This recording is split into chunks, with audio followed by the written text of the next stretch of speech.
People like you don't belong in first class. Why do you keep trying to make my mother feel like she doesn't belong here? A rich passenger humiliates a black boy's MOM. Moments later, the plane turns around. Act 1. The plane is already in the air, and something is about to break. The seatbelt sign is off. The plane has been in the air for 11 minutes, long enough for the city they left behind to be swallowed by cloud, long enough for the flight attendants to begin their first pass down the aisle with the cart, long enough for most passengers to have settled into the particular suspended animation of commercial flight. Shoes off or shoes on. Laptop open or eye mask down. The quiet agreement between strangers that for the next few hours they will exist in the same pressurized tube and pretend not to notice each other. First class, as always, operates by its own rules. The seats are wider. The silence is more curated. There is a glass of something sparkling on the fold-out tray of the man in 3A, and there is a noise, not loud at first, but the kind of noise that has a shape to it, a direction, a weight, coming from somewhere near the front of the cabin that is beginning to draw eyes. The noise is a man's voice. His name is Charles Whitmore, and he is the kind of man who has been told his entire life that his voice matters, that when he speaks, people move, decisions get made, rooms reorganize themselves around his preferences. He is 53 years old, and he is wearing a suit that costs more than most people's monthly rent, and he is sitting in seat 2B, and he is not pleased. He is not pleased because of the woman in seat 2A. Her name is Danielle Carter. She is 36 years old, and she is wearing a white blouse and dark slacks that she ironed twice this morning because the iron left a faint crease the first time, and she wanted this to be right, wanted everything about today to be right. Her natural hair is pulled back carefully. Her posture is exact.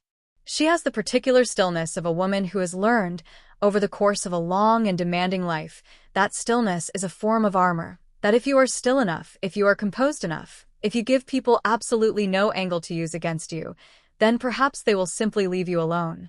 Charles Whitmore is not going to leave her alone. Beside Danielle, in seat 2C, the window seat, because she had booked the window seat for him, because he had asked for it 3 times since she first told him about the trip, sits her son. His name is Jordan. He is 10 years old, and he has his mother's eyes and his late grandfather's jaw, and a mind that operates at a speed most adults cannot follow. He has been looking out the window since the wheels left the ground, watching the world shrink beneath them, thinking thoughts that he hasn't put into words yet. But now he is not looking out the window. Now he is very still and very focused on the man beside his mother. Charles has just said something. He said it to the flight attendant, a young woman named Amber, who has been working this route for 2 years and who recognized, the moment Charles Whitmore boarded, exactly what kind of passenger he was going to be. He said it in the tone that men like Charles use when they are being polite about something they are not actually being polite about. The tone that wraps contempt in the costume of a question. He said, with a smile that did not reach any part of his face above his mouth, "I think there may have been a mix-up with the seating. Could you double-check these assignments for me?" He did not look at Danielle when he said it. He looked at Amber. But the look he did not give Danielle said everything that looking at her directly would have said. It said, she should not be here. It said, this is not where someone like her belongs. It said all of this without a single word that could be flagged, that could be quoted, that could be held up as evidence. It was a masterclass in the kind of disrespect that has been refined over generations into something almost invisible to the people who don't know what to look for. Danielle knew what to look for. She had known for the past 45 seconds, since the moment Charles settled into 2B and his eyes did their quick, automated assessment of her and arrived at their conclusion. She knew, and she had made her face go still, and she had looked forward, and she had decided, in the way she decided everything, quietly, internally, in the part of herself that nobody else had access to, that she was going to hold her composure for as long as it took. For Jordan. For herself. Because she had not come this far and worked this hard and gotten on this plane to have a man in a good suit take anything from her today. She did not know yet what was coming. She did not know that in approximately 9 minutes, Charles Whitmore was going to say the thing that made Jordan look up from the window. She did not know that in approximately 22 minutes, a voice was going to come over the intercom that would change everything that everyone on this plane believed about this moment. She did not know that the plane was going to turn around. She did not know that by the time this flight ended, not at its destination, not on schedule, not the way anyone had planned, Charles Whitmore's confidence would be ash, the cabin would be clapping, and her son would be standing beside her with the quiet, unshakable dignity of a child who has watched his mother refuse to be broken and understood at 10 years old, what that refusal actually costs and what it actually means.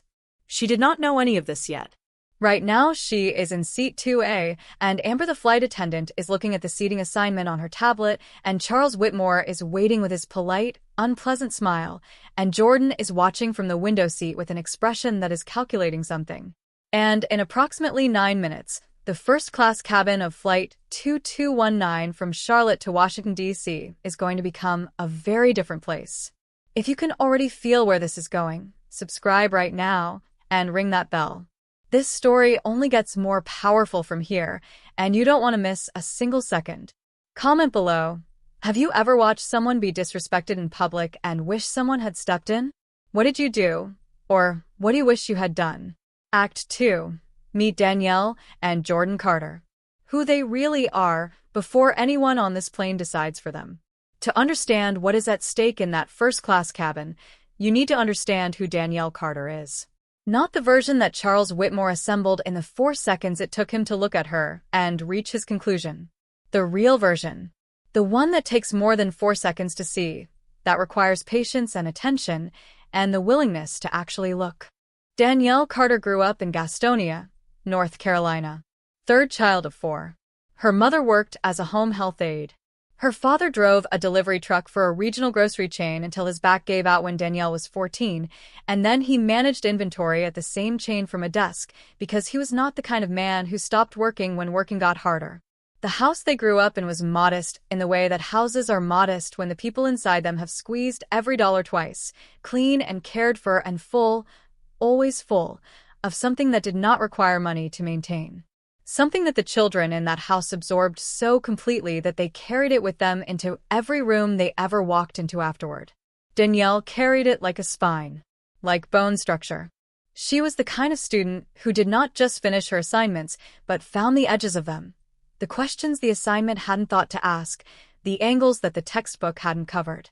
She won a partial academic scholarship to a state university, worked 2 jobs to cover the rest, graduated with a degree in communications and a 3.8 GPA, and the kind of debt that takes a decade to service and a clarity of purpose that made the debt feel worth it. She went into media. Not glamorous media, not the kind you see on screens, not immediately. She started at a local radio station answering phones and ended up writing copy. Then she started producing segments. Then she moved to a regional television affiliate and started producing full news packages. Then she spent 5 years at a production company in Atlanta, where she learned, in the way you can only learn things by doing them until they're second nature, how to build a story from nothing, how to find the truth inside an event that everyone had already decided they understood, how to make an audience feel something real. She was very good at her job. She is now a senior content producer at a media company headquartered in Charlotte, and she is flying to Washington, D.C. today because she has a meeting, a significant meeting, the kind that has a before and an after, the kind that she has been building toward for 3 years, with a group of investors and network executives who are interested in backing a documentary series she developed. A series about American families. About the things that hold them together and the things that pull them apart and the spaces in between where most of real life actually happens. The pitch meeting is tomorrow morning at 9. She has been preparing for 6 weeks. She brought Jordan because this is the first trip she has taken with him since his grandfather, her father, the delivery man with a bad back who never stopped working, died 8 months ago. Her father loved Jordan with a specificity and an intensity that grandparents sometimes discover and parents sometimes envy. He called Jordan his scholar. He kept every drawing Jordan ever gave him in a folder in his desk drawer. He told Jordan, the last time he saw him clearly before the illness took his clarity, "You're going to do something that matters, and I already know it, and I just wanted to tell you before you did it." Jordan has not let go of that sentence. He carries it the way certain things get carried. Not in your hands, not on your body, but somewhere closer to the center of you. somewhere that isn't visible but that everything else organizes itself around.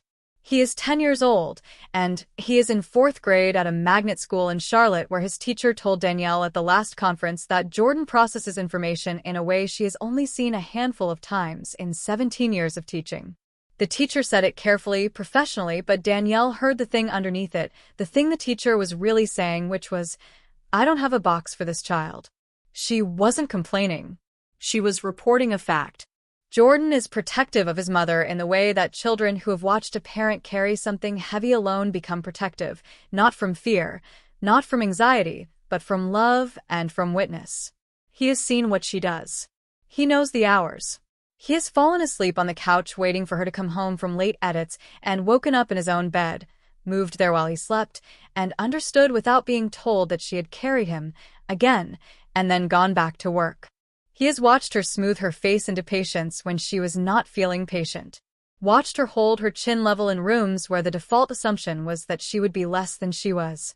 Watched her arrive anyway, prepared anyway, deliver anyway, come home, and exhale and start again the next morning. He is 10 years old, and he knows what his mother is made of. He knows it the way you know things you've never been formally taught, the way you know north, by feel, by the accumulated weight of 1,000 small observations that you haven't quite organized into a conscious understanding, but that your body stores as certainty. This trip is important to her. He knows this.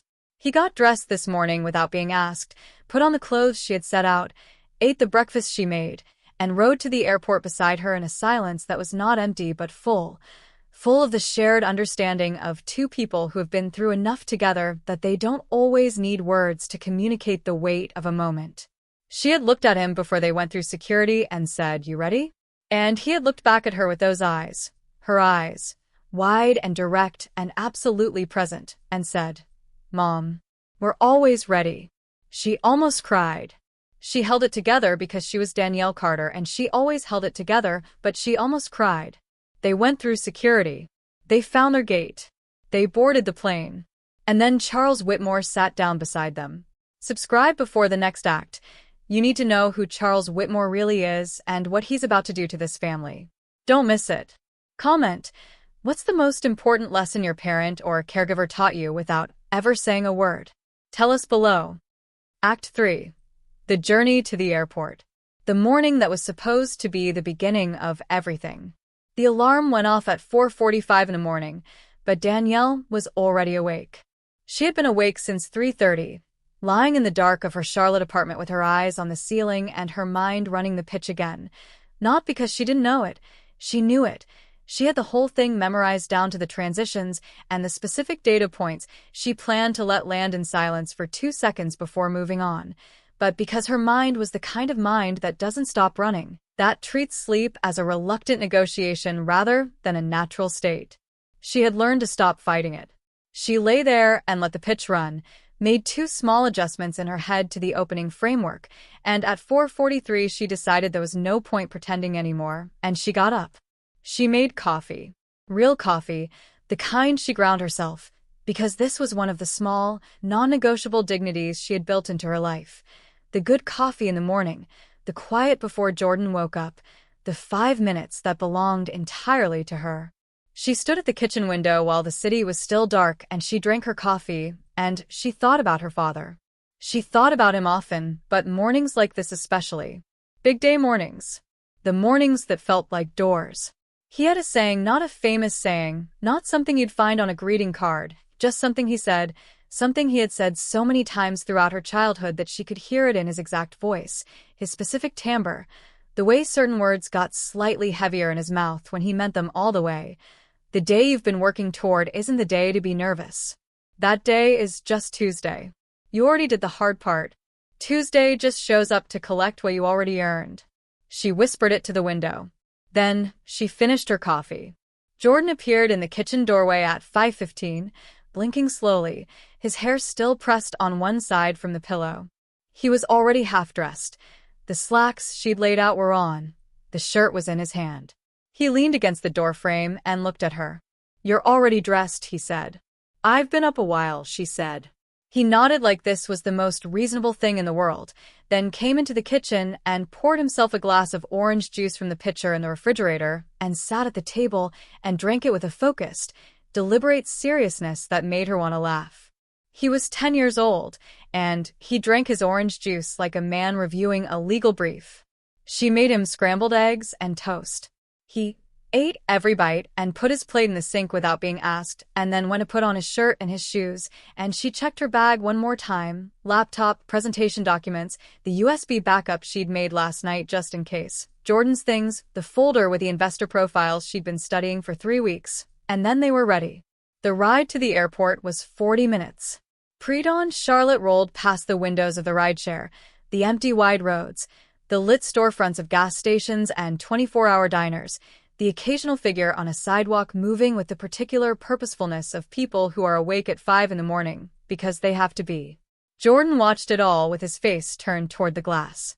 He asked the driver what his longest fare ever was. The driver, a retired postal worker named Gene who had been driving rideshare for 3 years because he needed something to do with himself, he told them his wife had basically made him find a hobby, said it was a 7-hour drive to Knoxville. Jordan asked what the person in the car talked about. Gene said, nothing mostly. He slept the whole way. Jordan seemed to find this information important and filed it somewhere. Then Jordan said, my mom is going to a meeting today that could change our life. Danielle said, Jordan. Gene glanced in the mirror. He said, that's so? Jordan said, she made a documentary pitch about American families and some important people are going to hear it. She's been working on it for 3 years. Gene said, 3 years. That's real commitment. Jordan said, she's the most committed person I know. There was a silence in the car after that, the kind that settles when someone has said something simple and true, and there is nothing to add to it. Danielle kept her eyes forward and breathed through her nose and did not let her face do anything, because they were in someone else's car and she was Danielle Carter, and she always held it together. But Gene caught her eye in the mirror, briefly, and he gave her a small nod. The nod of a stranger who has just been told something true about someone and who wants to acknowledge that he heard it. She nodded back. At the airport, Jordan was in his element. He had only flown twice before. Once at age 5, which he barely remembered, and once at 7, which he remembered primarily through the sensation of takeoff, the sudden claiming of the air, the way the ground simply let go. He had been looking forward to this for weeks. He walked through the terminal with the alert, absorbing attention of a child who is committing everything to memory, asking Danielle questions she could answer and a few she couldn't, noticing the departure board and reading off destinations the way another child might read off flavors of ice cream, each one a possibility, a direction, a somewhere that was not here. They checked in. They went through security, Jordan doing the process with the slightly theatrical efficiency of someone who had looked it up in advance. He had looked it up in advance. At the gate, with 40 minutes before boarding, he sat beside his mother, and he put his head on her shoulder for exactly 45 seconds, long enough to be real, short enough not to embarrass himself, and then sat back up and said, you're going to do great. She said, I know. He said, I know you know. I just wanted to say it. She reached over and tucked a fold of his collar down. He let her.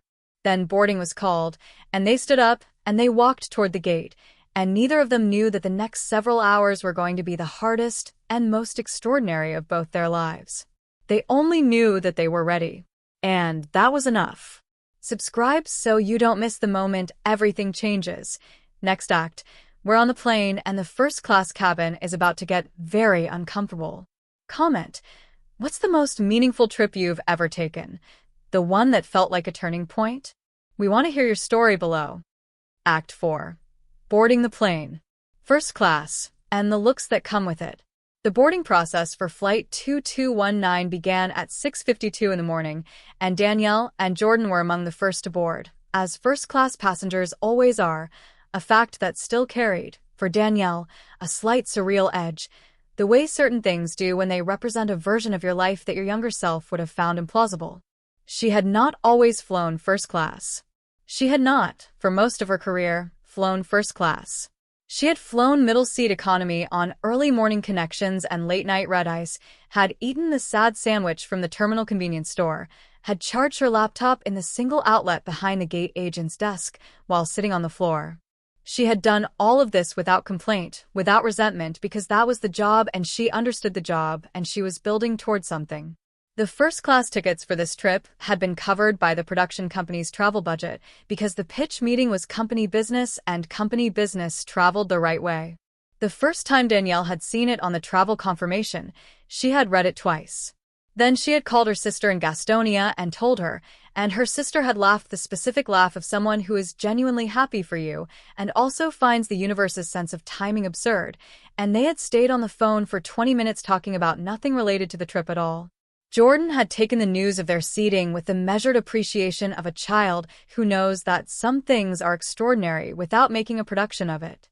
Cool, he had said, when she told him. First class has the bigger seats. He had looked this up. He knew the seat pitch, approximately, and the fact that the headrest suggested. He was prepared. They walked down the jetway now, Jordan slightly ahead because he always walked slightly ahead when he was excited, as though his body was getting somewhere before the rest of him had permission, and he stepped through the aircraft door and paused for exactly the right amount of time and looked down the first-class cabin with an expression of serene appreciation that Danielle found deeply funny and extremely dignified simultaneously. He found their row, checked the seat numbers against the confirmation on his mother's phone, which she had handed to him because he wanted to be the one who found the seats. 2A and 2C. Window and aisle with the middle seat between them. He took the window. He pressed his face toward the glass immediately, checking the view. Tarmac, ground crew, the belly of another aircraft at the adjacent gate, a fuel truck moving in the distance. He noted these things. He was already running the inventory. Danielle settled into 2A and set her bag beneath the seat in front of her and removed her laptop and placed it in the seat pocket.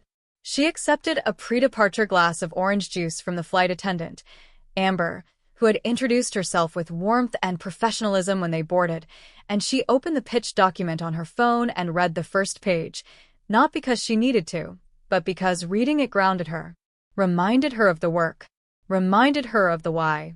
Other passengers filtered in around them.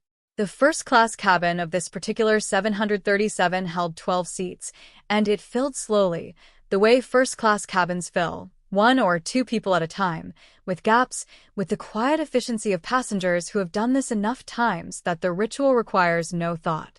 Danielle was aware of the looks. She was always aware of the looks. It was not paranoia. It was not hypersensitivity. It was the accumulated, calibrated awareness of a woman who has spent her entire adult life being the only or one of the few in rooms that were not built with her in mind, and who has developed, as a simple survival tool, the ability to read a glance with the accuracy of a translator reading text in a second language. The man who had boarded 3 passengers ahead of them and was now in seat 1B glanced back at them when he sat down. The glance lasted about a second and a half. Danielle read it. Surprise, reassessment, a small recalibration of his understanding of who occupied this space. Not hostile, just recalibrating. The woman across the aisle in 2D glanced sideways at them and smiled in the way that people smile when they're not sure if they're supposed to smile. It was a nervous smile. Also not hostile. Just uncertain. Jordan noticed none of this. He was watching the ground crew load bags into the belly of the plane and appeared to be calculating something about the loading pattern. Danielle noticed all of it. Filed it. Returned to her pitch document. She heard the man before she saw him. The quality of his footstep in the jetway was distinct, the particular self-assured cadence of someone who is accustomed to moving through spaces with the unspoken expectation that those spaces will arrange themselves around him. Then he was at the cabin door. Then he was in the aisle.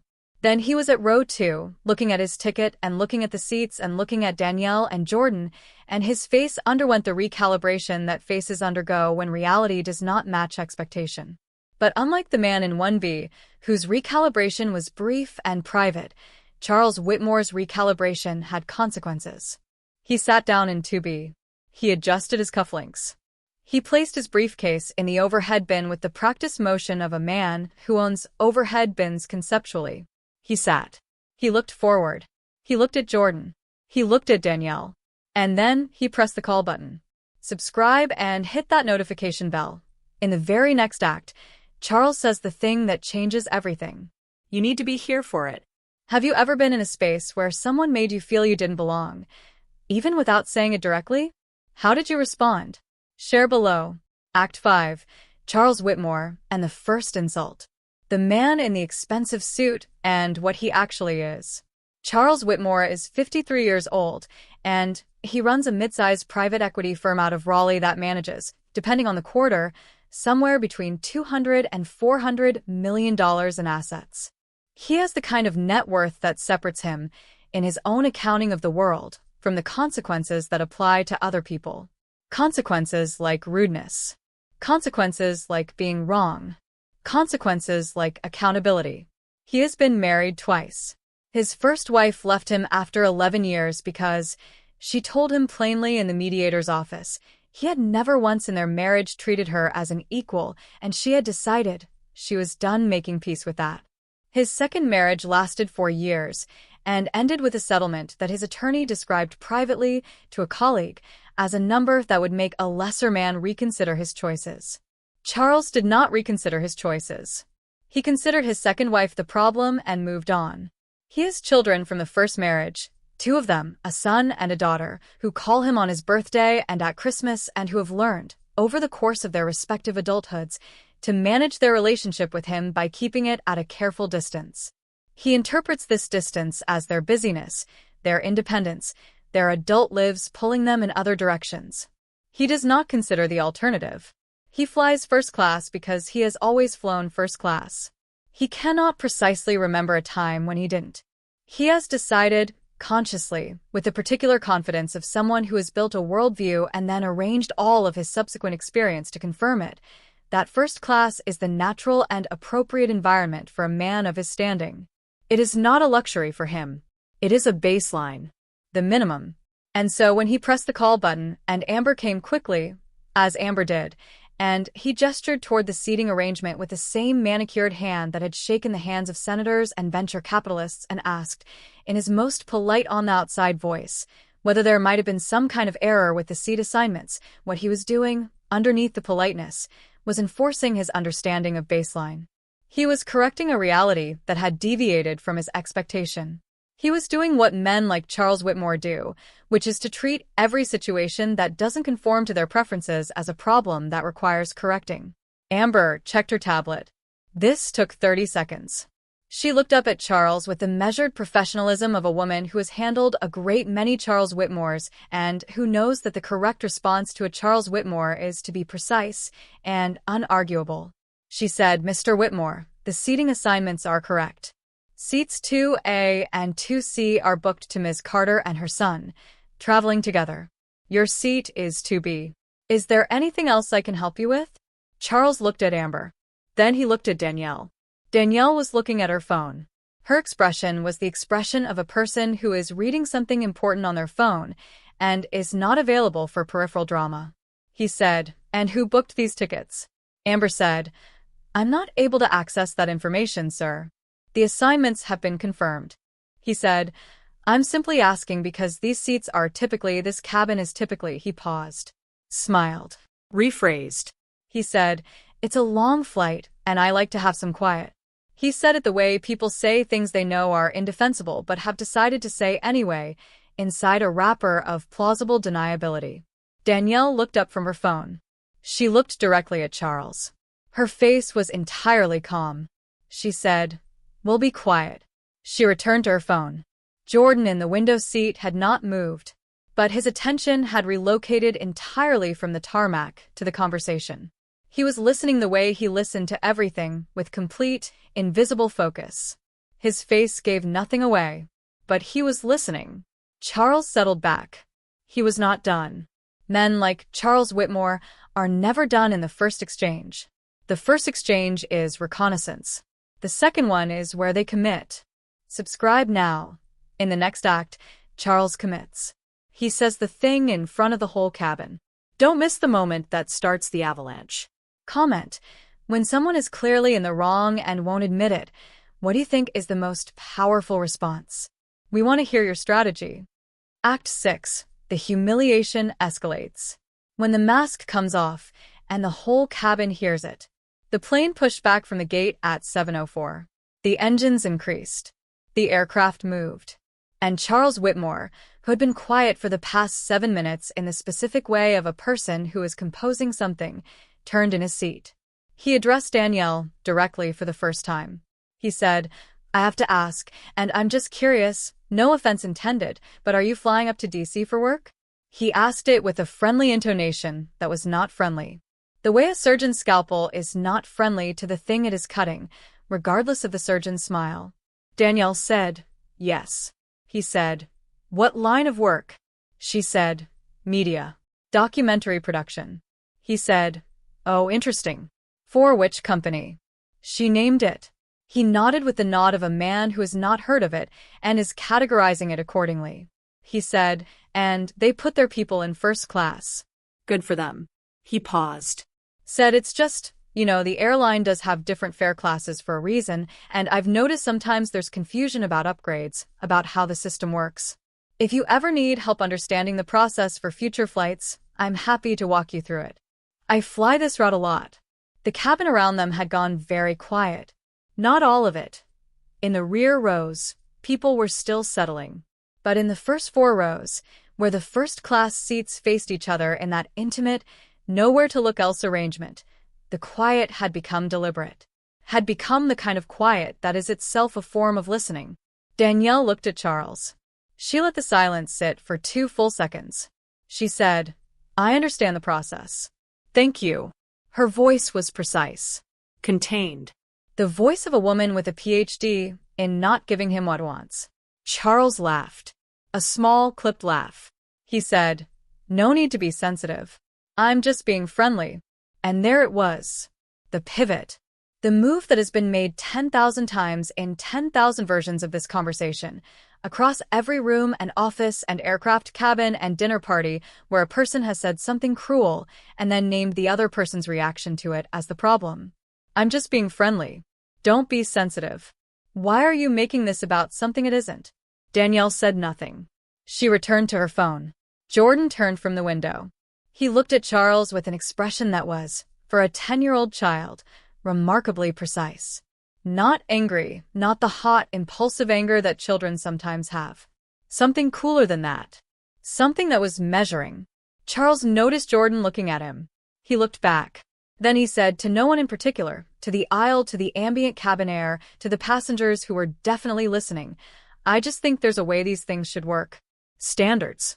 Some of us have spent a long time building up to certain things, and it's reasonable to expect them to be maintained." He was not talking about seat assignments anymore. He had not been talking about seat assignments since the first conversation. He was talking about who belongs where. About the invisible hierarchies that men like Charles build their entire sense of self on top of and defend with every tool available to them, including, when pressed, the blunt, unsubtle tool of simply saying it out loud in front of witnesses. The woman in 2D had stopped looking at her magazine. The man in 1B had turned his head slightly. Amber, who was near the galley preparing for takeoff, had heard all of it. Her expression, carefully controlled, was doing the mathematics of professional obligation versus human response. Danielle breathed. In through the nose. Slowly. Calibrating. She was going to be fine. She had been through worse than Charles Whitmore. She would get through this the way she got through everything, by being more composed, more precise, more fundamentally herself than anything that was being thrown at her. She would deliver her pitch tomorrow morning. She would come home to Jordan's school and Jordan's routines and the life they had built together in Charlotte. She would be fine. She almost made it. Then Charles said the thing that he should never have said. Subscribe. The next act is where Jordan speaks. A 10-year-old boy is about to say something that silences an entire first-class cabin. You cannot miss this. Comment. Have you ever had to hold your composure when everything in you wanted to respond? How did you do it? What kept you grounded? Act 7. The moment that breaks Jordan's heart. The words that crossed the line and what they cost. The plane had reached altitude. The seatbelt sign had just clicked off. The cabin was in the transition between takeoff and flight, that shift in atmospheric pressure that you feel in your ears, that your body registers as an arrival into a different kind of space. Charles Whitmore leaned slightly across the armrest that divided his seat from Danielle's. He lowered his voice. Not out of consideration for her. He had demonstrated, by this point, that consideration for Danielle Carter was not something he was trafficking in, but out of some residual instinct toward the appearance of discretion. He said, "I'm sure you work very hard. I'm sure you're very good at whatever it is you do. But let's be honest with each other. This isn't your world. People who actually belong in first class, they don't need to sit up straight like they're trying to prove something. They just sit. It comes naturally." He leaned back, adjusted his cufflinks. Then he said, "And bringing a kid up here. I mean, really?" Danielle went still. Not the practiced stillness she had been maintaining. A different stillness. The stillness of a person who has just been hit somewhere that the armor doesn't cover. She had expected insults directed at her. She had braced for them, routed the expected impact around the parts of herself that could be damaged. But the mention of Jordan, the suggestion that her son's presence was itself a kind of presumption, that even his childhood, his right to sit in a seat on a plane beside his mother, was subject to the judgment of a man who had decided what he deserved, that landed differently.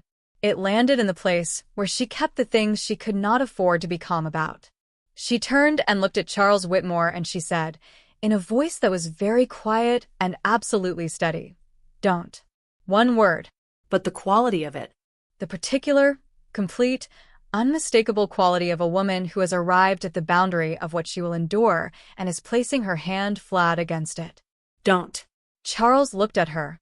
Something in her expression gave him pause, just a moment's pause.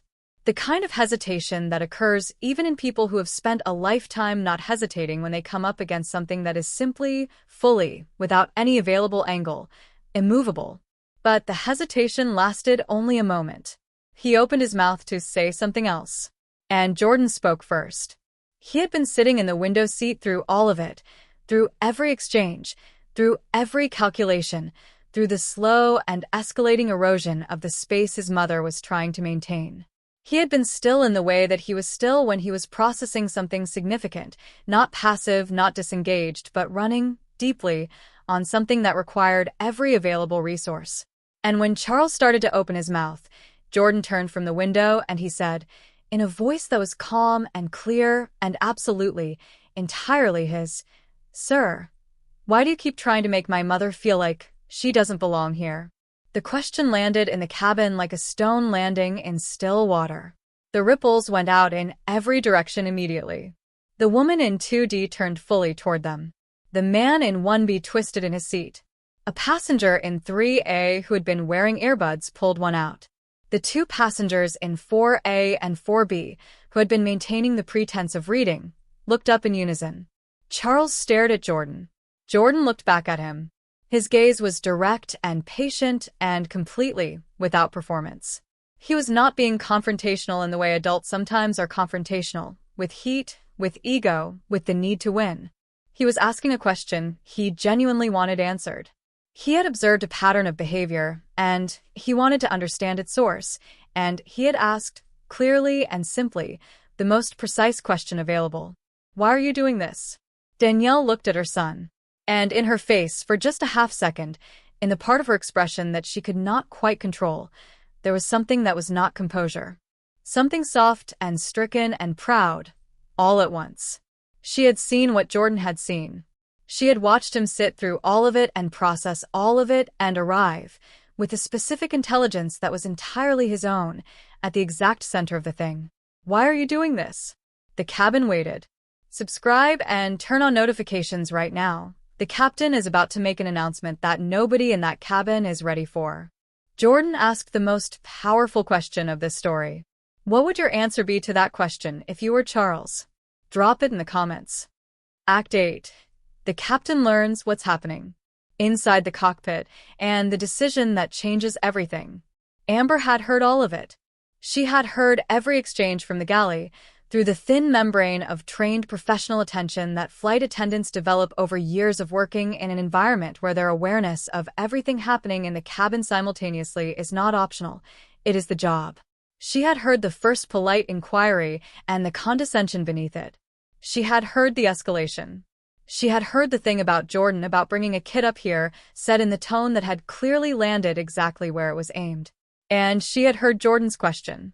She stood in the galley for 3 seconds after Jordan spoke, and in those 3 seconds she made a decision. Not about whether to intervene. She had already determined that the situation required intervention, had been navigating toward it, had been calculating when and how. The decision she made in those 3 seconds was about something else. Something that she had noticed when she first processed the seating manifest that morning, something she had filed and then, in the business of the boarding process, not fully returned to. She picked up the intercom handset. She called the flight deck. The captain's name was Raymond Webb. He had been flying commercial aviation for 21 years, first for a regional carrier out of Atlanta and then, for the past 11 years, for this airline. He was the kind of captain whose voice on the intercom made nervous flyers relax, not because he was performatively reassuring, but because he was plainly competent, and competence communicates itself in a frequency that anxiety can hear. He had short-cropped gray at his temples and the specific patience of a man who has spent 2 decades making decisions that matter and has learned to make them without drama. He listened to what Amber told him. He asked 2 questions. Short ones. Then he asked her to confirm the name on the 2A booking. She confirmed it. He said, "Hold on a moment." There was a sound of a drawer opening. Paper. Then silence. Then Captain Webb said, "Amber." She said, "Yes, Captain?" He said, "Are you aware of who is sitting in seat 2A? She said, "Ms. Carter, sir. She's a media producer traveling with her son." He said, "Yes." "And do you know why this flight, specifically, was selected for her travel?" Amber paused. She said, "I'm not sure I understand, sir." What Captain Webb told her next took approximately 45 seconds. Amber stood in the galley and listened, and her expression shifted, not dramatically, not in the way that things shift in movies, but in the quiet, incremental way that expressions shift when information is reorganizing your understanding of a situation you thought you understood. When the picture you had assembled gets additional pieces that change what you were looking at. She said, "I see." She said it with the specific gravity of someone who now sees a great deal more than they did 30 seconds ago. Captain Webb said, "I'm going to need a moment to make a call.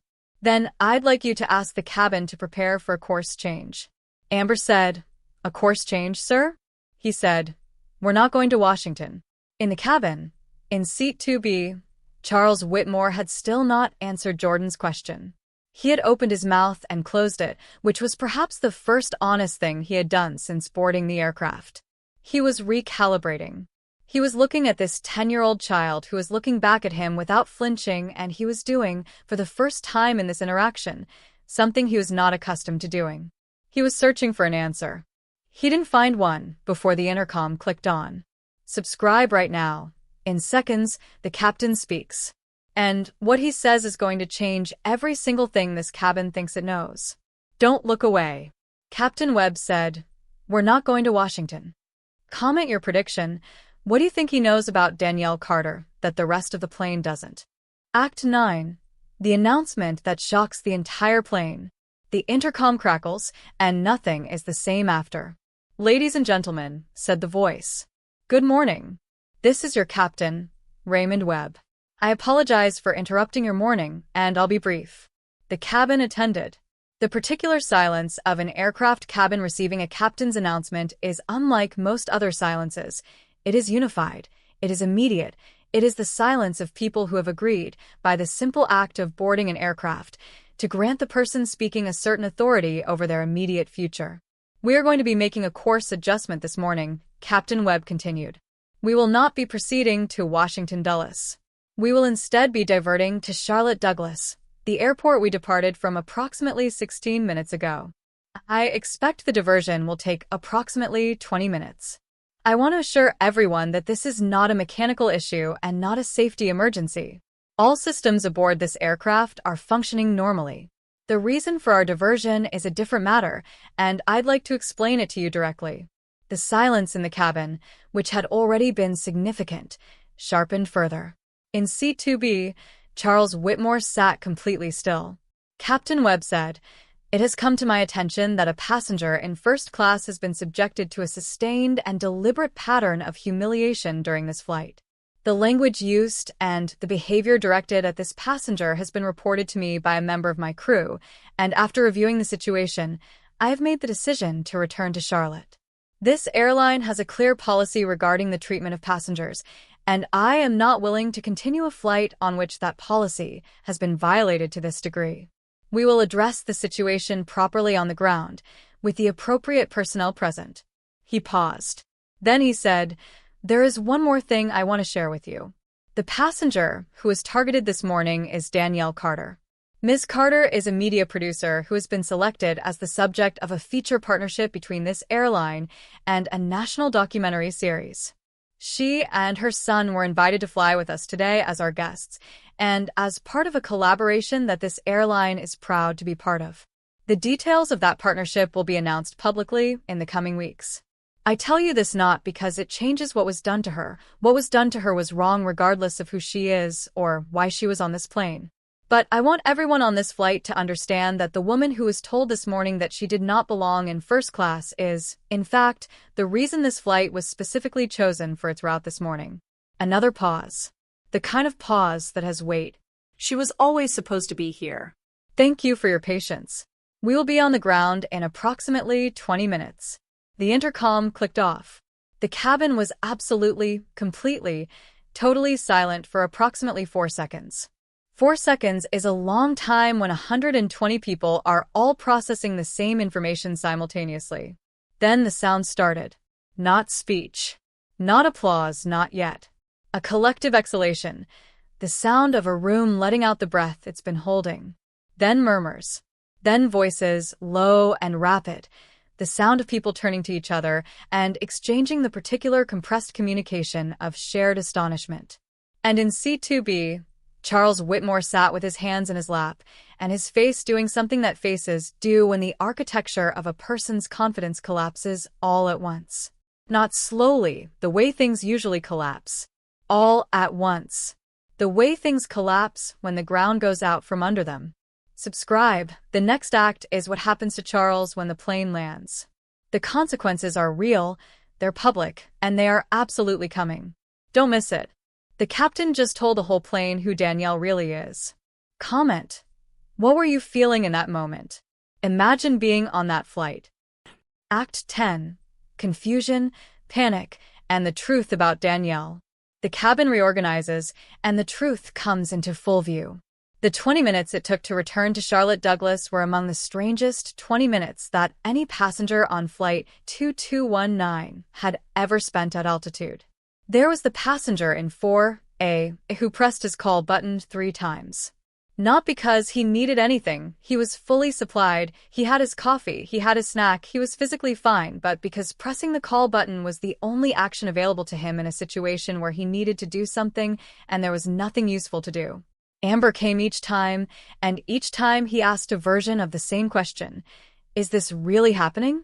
She told him, each time, yes. He nodded. She moved on. He pressed the button again 4 minutes later. There was the couple in 5A and 5B who had clearly, since the announcement, been in a rapid, whispered conversation of the kind that couples conduct when they are processing a shared experience and need to align on what they think about it. The woman kept looking toward the front of the cabin. The man kept looking at his phone, where he was, it appeared, searching for information about Danielle Carter. There were at least 4 phones in the cabin recording. For that were visible. There may have been more. The man in 1B had turned fully in his seat and was looking back at Danielle with an expression of complex, layered feeling, recognition, regret, the particular discomfort of a person who has been peripherally complicit in something they are now confronted with. He had not intervened. He had heard the escalation, heard the words, heard Jordan's question, and he had not said anything. He was sitting with that now. The sitting with that was clearly uncomfortable. The woman in 2D was crying. Quietly, with the contained dignity of someone who is embarrassed to be crying in public but cannot stop. She was looking at her lap. She had heard everything at close range. She was directly across the aisle from row 2, and whatever she was feeling had broken the surface of her composure. Danielle had noticed her crying. Danielle was monitoring everything. Danielle, in the aftermath of the announcement, had gone through something in the seat beside Charles Whitmore, something that was not quite visible from outside, but that she was fully aware of from inside. A recalibration of her own. She had known about the partnership. Of course, she had been the one to negotiate it. Her company had pitched the collaboration directly. She had not told Jordan the full details of why they were on this specific flight, had not wanted to add pressure to a day that already had enough of it. She had not known that the captain knew. Had not known that the captain had been briefed. That information, the image of Captain Raymond Webb in his cockpit, having just received a report about what was happening in his first-class cabin, reaching into a drawer and pulling out a document that told him who Danielle Carter was, moved through her chest in a way that made holding completely still necessary, because the alternative was not something she was going to do in seat 2A of a first-class cabin. Jordan was looking at her. He had heard the announcement. He had heard his mother's name. He had processed the information about the partnership with the rapid, complete comprehension of a child who has been waiting, without knowing he was waiting, for the full picture to assemble. He was looking at her with an expression that was half amazed and entirely proud. She looked back at him. She raised her eyebrows slightly, the small, private gesture that meant, yes. All of it. Yes. He exhaled slowly through his nose. Then he turned back toward the window. Outside, Charlotte was approaching. The city they had left 40 minutes ago, the city they were returning to, the familiar skyline coming up through the cloud cover as the plane descended. In 2B, Charles Whitmore had not spoken since the announcement. He had not moved significantly. He appeared to be inside something, inside the specific, compressed experience of a person who has just been told, publicly and in detail, that the assumptions they acted on were wrong, and that the actions they took based on those assumptions had consequences. Not hypothetical consequences. Real ones, arriving shortly on the ground. His phone was in his hand. He was looking at it. He was not making any calls. Subscribe. We're landing in the next act. Airport officials are waiting. And Charles Whitmore is about to learn what accountability actually feels like. The passenger in 1B didn't intervene when he heard what was happening. Comment. At what point do you think bystanders have a responsibility to speak up? Where's the line? Act 11. The plane lands, and justice boards. What was waiting on the ground at Charlotte Douglas? The wheels touched Charlotte Douglas at 7:41 in the morning. There were people waiting. Not police, this was important, and Danielle noted it. Not law enforcement with the whole weight and visibility of that. What was waiting at gate C-14 was more precise than that. 2 airline representatives in the corporate blazers of senior operations management, standing with the specific posture of people who have been informed of the situation in full, and who are there to manage it with the seriousness it deserves. Beside them stood a woman in civilian clothes who Danielle recognized. She had met her once before, briefly, at the early stages of the partnership discussion. She was a senior communications director from the airline's corporate office. She had driven from her home at 6:30 this morning when she received the call. The airline was not treating this as a routine incident report. The cabin was held at the gate for 12 minutes before deplaning was authorized. This is not standard. Standard procedure is to begin deplaning immediately upon gate arrival. These 12 minutes were deliberate.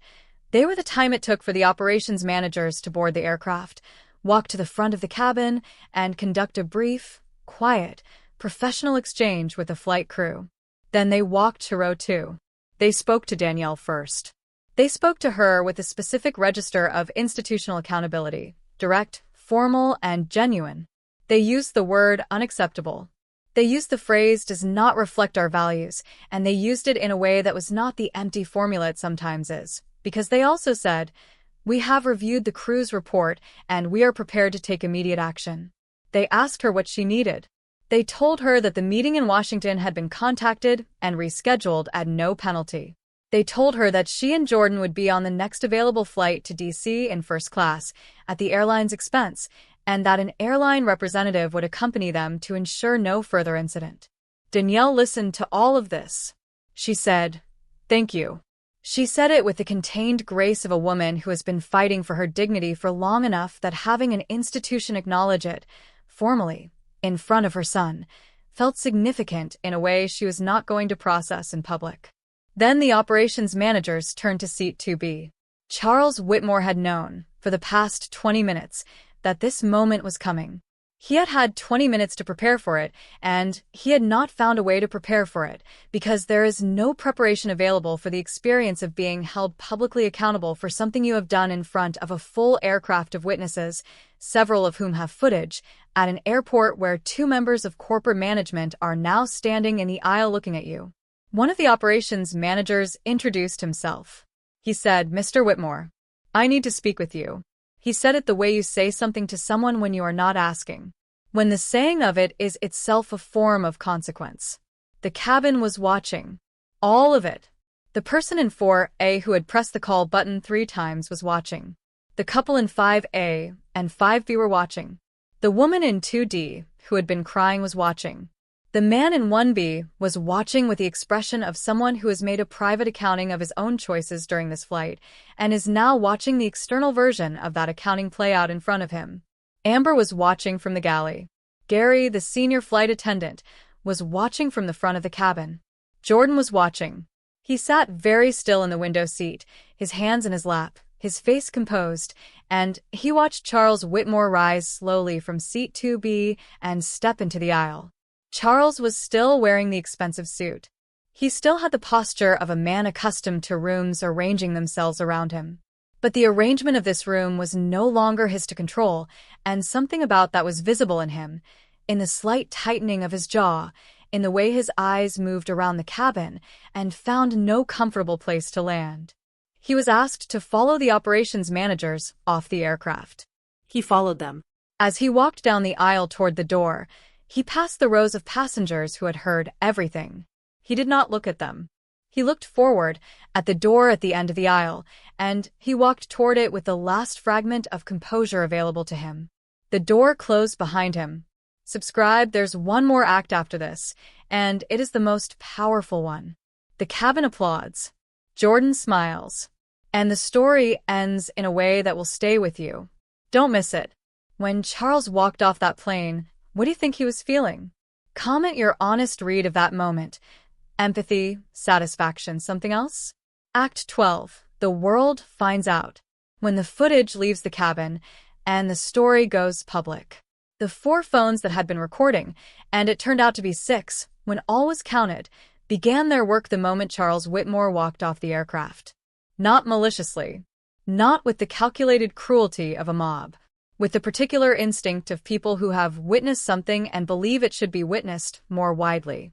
Who understand, in the current era, that the evidence of a moment can outlast the moment, that accountability sometimes requires a record. The first clip appeared online while the aircraft was still at the gate. It was 23 seconds long. It captured Jordan's question, "Sir, why do you keep trying to make my mother feel like she doesn't belong here?" And it captured the silence that followed it, and it captured a small section of Charles Whitmore's face in the moment before the intercom announcement, when his response had not yet arrived. The person who posted it wrote, "This kid asked the most important question," and left it at that. In 4 hours, that clip had been viewed 900,000 times. A second clip was longer, nearly 3 minutes, capturing the captain's announcement and the cabin's reaction and the arrival of the operations managers at gate C-14. This clip moved differently. It moved through the networks of people for whom this kind of story is not abstract, for whom the image of a black mother and her son being told they don't belong in a space they have every right to occupy is not a surprise, but is, nonetheless, each time it surfaces, a thing that requires acknowledgement. A thing that requires being seen. The second clip reached 1 million views by midday. The airline issued a statement in the early afternoon. It confirmed the diversion. It confirmed that a passenger had been removed from the flight following behavior that violated the airline's code of conduct. It confirmed the partnership with Danielle Carter's production company, which had been scheduled for announcement the following week but which, given the circumstances, they were choosing to announce immediately. The statement said, "Ms. Carter is exactly the kind of voice we sought out for this collaboration. What happened this morning makes that choice more clear, not less." The statement was reported by 3 national outlets before dinner. Charles Whitmore's name did not appear in the airline statement. It appeared in other places, in the comments beneath the clips, in the captions of reposts, in the investigative attention of people who had recognized him from the footage and had begun the work of connecting the visible face to the public record attached to it. His firm's website experienced, over the following 48 hours, a traffic pattern that had nothing to do with investment inquiries. His business partners began calling. Not all of them called him. Charles Whitmore spent the rest of that day in a way that men who have done very public things they cannot undo spend their days, inside a rapid, disorienting recalibration of what their life looks like now from the outside to people who are seeing it for the first time. It is not a comfortable recalibration. It should not be. But back on the aircraft, back at Gate C-14 at Charlotte Douglas, where the remaining passengers were finally permitted to deplane, where Danielle and Jordan sat quietly in seats 2A and 2C waiting for the next instructions, something else was happening. Something smaller in scale than the internet's response, and in some ways more important. Subscribe. What happens in that cabin before Danielle and Jordan leave is the moment this entire story was building to. It's in the next act, and it is extraordinary. Comment. Do you think sharing footage of moments like this on social media helps create accountability, or does it sometimes do more harm? We want our honest take. Act 13. Jordan's quiet strength and the cabin applauds. The moment the plane remembered itself. The passengers deplaned in the careful, single-file efficiency that airport procedures require. One by one, they gathered their things and moved toward the door and passed out of the aircraft and into the jetway and back into the ordinary world of Charlotte Douglas with its gate agents and its departure boards and its smell of commercial food and recycled air. But before the deplaning began, in the 3 minutes between Charles Whitmore's exit and the authorization for general deplaning, something happened in the cabin that was not captured on any phone. It was not viral.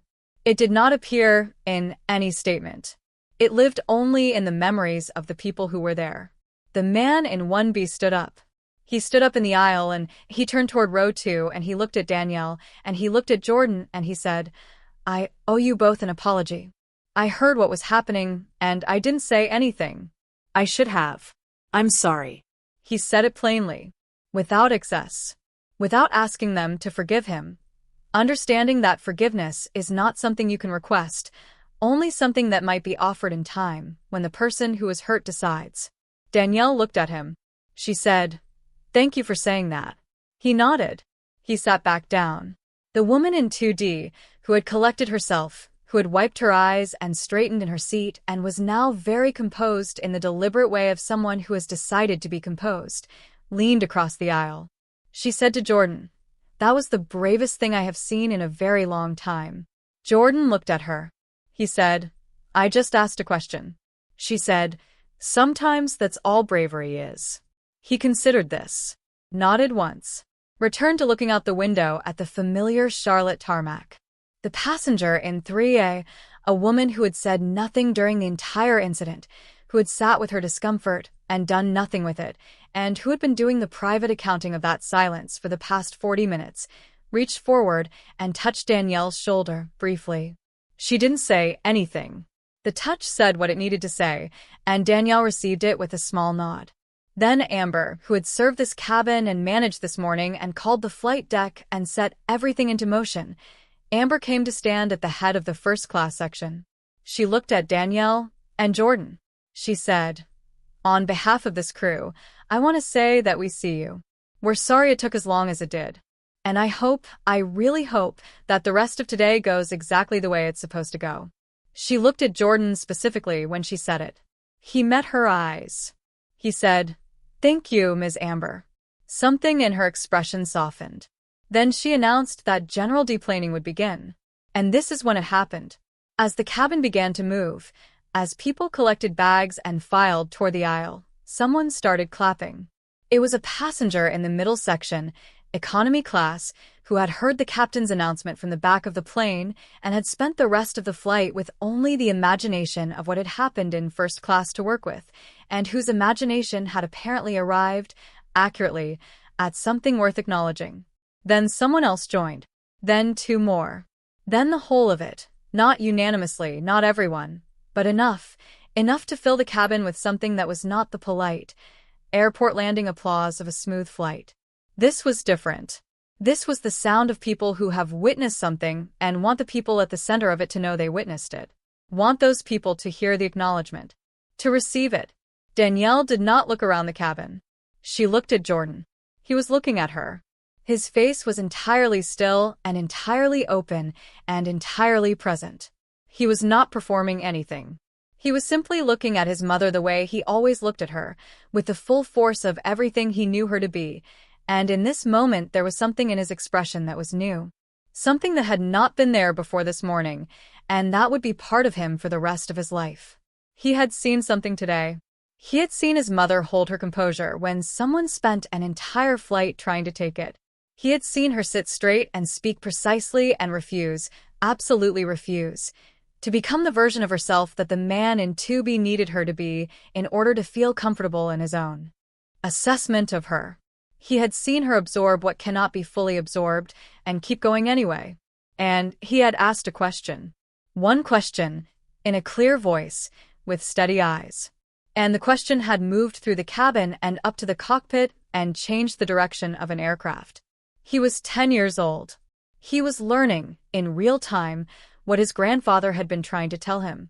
You are going to do something that matters. I already know it.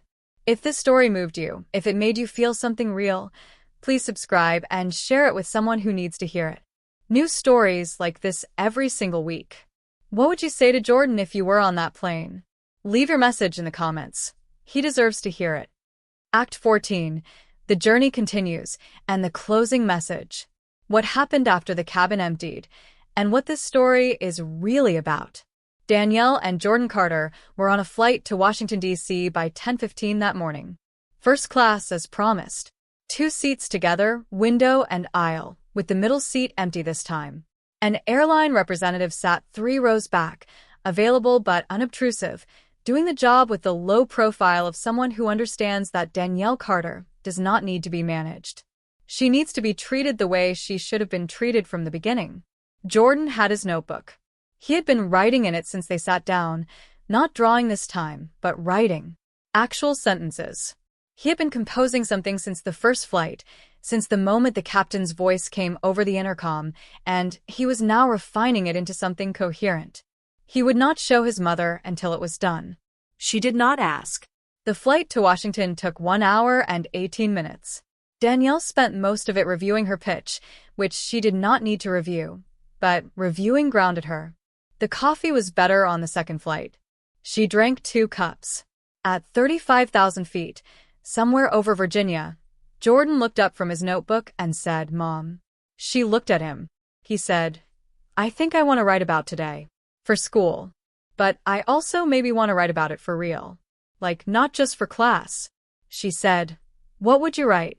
He said, "About what it looks like when someone tries to make you smaller and you just stay the same size." He thought about it. He said, and about how sometimes asking one question is more powerful than saying 100 things. She looked at him for a moment. Just a moment. She said, "Your grandfather would have loved to hear you say that." He nodded. He looked out the window. Then he went back to writing. The pitch meeting went well. It went very well. The investors who had gathered in the conference room on the 14th floor of a building in Northwest D.C. had, by the time Danielle arrived, already seen the clip. 2 of them mentioned it directly, briefly, before the meeting formally began. Danielle acknowledged it with a composure that she acknowledged everything, and then she said, "I'd like to focus on the work, if that's all right." And they said yes, and she opened her laptop and she began. She delivered the pitch the way she had prepared to deliver it, with precision, with evidence, with the specific, honed ability to make people feel the truth of what she was describing.